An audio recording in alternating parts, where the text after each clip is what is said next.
నమస్తే అండి. చాలామంది యాస్పిరెంట్స్ అయితే నిరుద్యోగ అభ్యర్థులు ఒక కలగానే మిగిలిపోతుందా, మాకు ఏపీలో డిఎస్సి ఉంటుందా ఉండదా, అసలు జగన్ గారు ఎలక్షన్ల ముందేమో 23,000తోటి డిఎస్సి వేస్తాము, 24,000తో డిఎస్సి వేస్తాము, మెగా డిఎస్సి వస్తుంది అనేటువంటిది 100% ఇస్తామనేటువంటిది కాన్ఫిడెన్స్గా చెప్పడం అనేటువంటిది జరిగింది.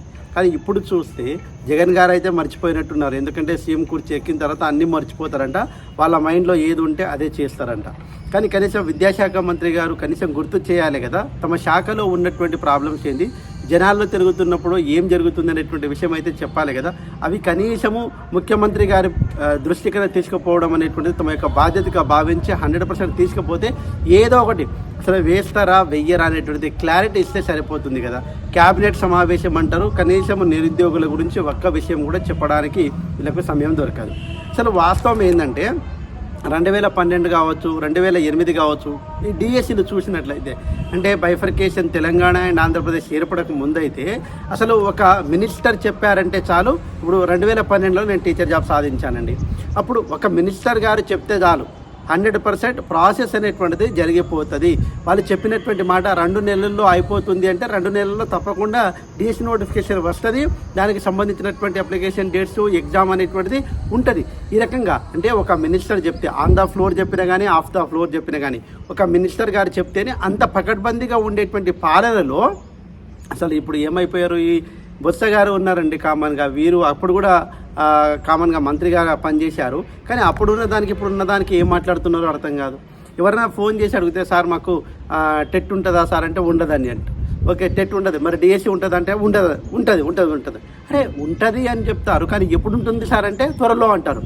ఈ త్వరలో చెప్పడానికి మీరు కావాలనా? అసలు ఏమనుకుంటారో ఏమో. అసలు సంవత్సరాలకు వెళ్ళి ప్రిపేర్ అవుతున్నటువంటి యాస్పిరెంట్స్ యొక్క బాధ ఏమై ఉంటాయండి. ఒకే ఒక్క నమ్మకం ఏముందంటే అసలు వాస్తవంగా నిరుద్యోగుల యొక్క బాధలు తెలుసుకోవడానికి వీళ్ళకి సమయం ఉండదు. అసలు ఎన్ని ధర్నాలు చేస్తున్నటువంటి ఇవన్నీ కూడా చూడరండి. అసలు ఏమనుకుంటారో ఏమో. అంటే ప్రజాపాలన అని చెప్తారు, కానీ ప్రజల వద్ద పాలన అని చెప్తుంటారు. ఎవరు కూడా ప్రజల వద్దకు రారండి. ఒక ఎన్నికలప్పుడు మాత్రమే ప్రజల వద్దకు వస్తారు.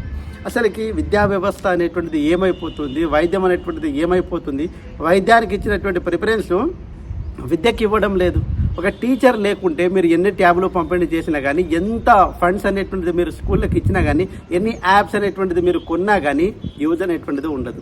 హ్యూమన్ రిసోర్సెస్ అనేటువంటిది లేకుండా ఎన్ని సౌకర్యాలు కల్పించినా 100% అది సాధ్యమయ్యేటువంటి పని కాదనేటువంటిది స్పష్టంగా మీకు తెలియాలి. అసలు 2 సంవత్సరాలకి వెళ్ళి, 3 సంవత్సరాలకి వెళ్ళి, 4 సంవత్సరాలకి వెళ్ళి ప్రిపేర్ అవుతున్నటువంటి వాళ్ళు ఉన్నారు. త్వరలో మోగా డిఎస్సి అంటారు, వస్తుందండి అని చెప్పుకుంటూ ఉంటారు. తీరా చూస్తే ఎన్నికలు దగ్గర పడ్డాయి, ఇంకా 2 నెలలే ఎన్నికలకు ఉన్నాయి. ఎప్పుడు నోటిఫికేషన్ వస్తుందో ఏమో అనేటువంటి ఎదురు చూసి ఆశతోటి, ఆ ఆశ ఒకటే మమ్మల్ని ప్రిపరేషన్ వైపు నడిపిస్తున్నది అని చాలామంది ఆస్పిరెంట్స్ అయితే అంటూ ఉన్నారు. కానీ ఒక్కసారి చాలామంది అంటున్నారు అన్న, ఇప్పుడు ఇన్ని రోజులు ఏమో వస్తుందో ఏమో అని ప్రిపరేషన్ స్టార్ట్ చేశాము, ఇప్పుడు ఆపేద్దాం అనుకుంటేనేమో ఇంకా ఎలక్షన్ల ముందన్నా వేస్తారేమో అని చిన్న ఆశతోటి ఉన్నామని చాలామంది ఆస్పిరెంట్స్ అయితే చెప్తూ ఉన్నారు. నిజంగా ఎవరికి చెప్పుకోలేనటువంటి బాధ. అసలు ఒక్కసారి ఆలోచిస్తే అసలుకి డిఎస్సి అంటేనే ఆ ఆస్పిరెంట్స్ యొక్క కళ్ళలో ఎవరు లేనప్పుడు కన్నీళ్ళు అనేటువంటిది వస్తున్నాయి అన్నట్టు. కాబట్టి అసలు అది ఎందుకు వస్తుందో అర్థం కాదు. కానీ దాని ఒకే ఒక్క రీజన్ ఏంటంటే పాలకులు మాత్రమే అనేటువంటిది గ్రహించాలి. నిజంగా పాలకులు కాదా అనేటువంటిది కామెంట్ రూపంలో తెలియజేయండి మిత్రులారా, ఎవరైతే వీడియో చూస్తున్నారో. అసలు ఈ కన్నీళ్ళు ఆగాలంటే, నా కళ అనేటువంటిది సాకారం కావాలంటే మీరు చేయాల్సింది ఏదో మాకు అది చేయండి ఇది చేయండి అని కాదు, నోటిఫికేషన్ వెయ్యండి. అసలు నోటిఫికేషన్ వేస్తారా వెయ్యరు అనేటువంటిది క్లారిటీ చేయండి అనేటువంటిది ఒక చిన్న విన్నపం. అసలు నోటిఫికేషన్ వెయ్యము అని చెప్తే అదన్నా చెప్పండి, మీకు దమ్ము ధైర్యం ఉంటే అదన్నా చెప్పగలగండి. మళ్ళీ ఎలక్షన్లు ఉన్నాయి కదా, దాంట్లో చూసుకుంటారు. తెలంగాణలో ఏమైందో మీరు చూశారు. కాబట్టి ఇప్పుడున్నటువంటి ఈ పరిస్థితుల్లో మీరు ఏమన్నా చెప్పేది ఉంటే, ఏమైనా నోటిఫికేషన్ వేసేది ఉంటే 100% చెప్తే బాగుంటుంది అనేటువంటిది మా నిరుద్యోగ అభ్యర్థులకే డిమాండ్.